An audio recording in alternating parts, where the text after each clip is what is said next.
Hello, Miss Holly's friends. How are you today? I'm so sorry I can't be with you at our meeting today, but I thought I would read this really great book about weight. We've been talking a lot about if something's heavier than or lighter than, and it's important that we remember that what we're comparing is called weight. Yesterday, I met with some of you and we did some math games, and the one part that we were a little bit confused about is, what are we comparing when we say heavier than and lighter than? We're comparing weight. Okay, let's check out this book. Weight. Weight is a measuring word. We weigh things to find out how heavy they are. Why do we need to measure weight? Doctors check the weight of babies to make sure they're growing properly. Maybe when you go to the doctor, you might step on the scale and they might find out your weight to see if you're growing. We weigh ingredients when we cook. Only a small quantity of flour is needed to make a cake. We weigh small quantities in ounces or grams. The flour is being weighed before it is sent to the bakery. Large quantities of flour are needed to make all the bread sold in a supermarket. Large quantities are weighed in pounds or kilograms.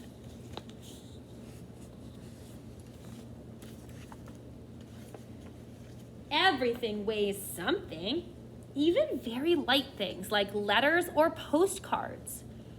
There are lots of letters and postcards in these mail bags. Why are the bags so heavy? Sometimes we can guess the weight of things. Which do you think is lighter, the feather or the stone? Which one do you think? How would you make sure that you've guessed correctly? Ooh, look, they're using the balance scale like we did. I see the stone went down, down, down. That means the stone is heavier than the feather. We're comparing the weight. Guessing that one thing is heavier than another is not always easy. How will you find out for sure which pile of tea is heavier? How can we find out? You could put a stone in one pan of the scale. Which is heavier? The tea bags or the tea? How do you know?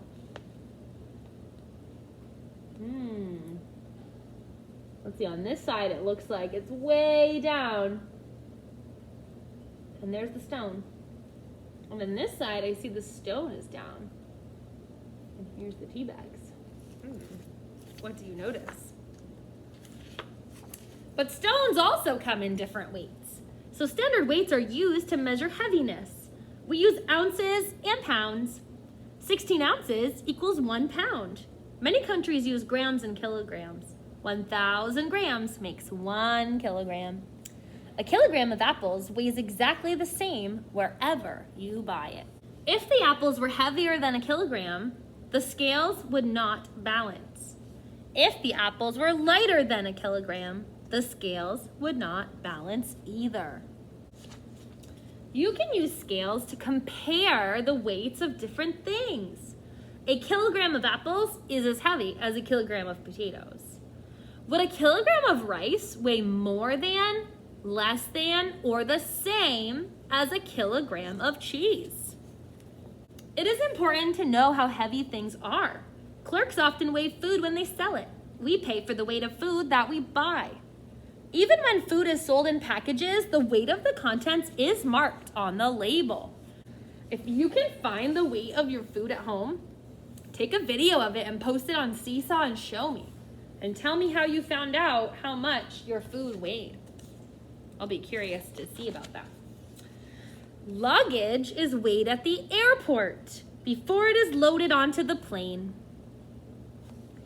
If the plane were overloaded, it could not fly safely. So that's an important reason why you might need to know the weight of something. A crane operator has to be sure that the crane is strong enough to lift the weight of the goods that it's moving. Signs next to some bridges tell drivers the weight that each bridge can support. Very heavy trucks cannot travel over this bridge.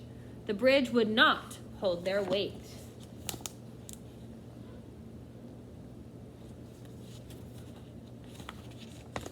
Some people lift heavy weights as a sport. How heavy were you the last time you were weighed? Are you heavier now? If it's been a while since you've been weighed, maybe you've grown. Oh, and I'm noticing something super awesome in this nonfiction book. Look, it has an index. Remember when we talked about the index? If there's a certain part that I want to brush up on and learn more about, like cooking and baking, and how that has to do with weight, I know I can go to pages 6 and 7 because it says cooking and baking, 6 and 7. Let's make sure they're right. Let's double check. Oh, is this page about cooking and baking? It sure is. It's so fun when our nonfiction books have that great index in the back. Go ahead and look around your house, see if you have any food, and you can figure out how much it weighs. Check the labels, look for some numbers, ask your family members to help you. And I hope you have a super awesome, super duper fun Wednesday. Bye, friends.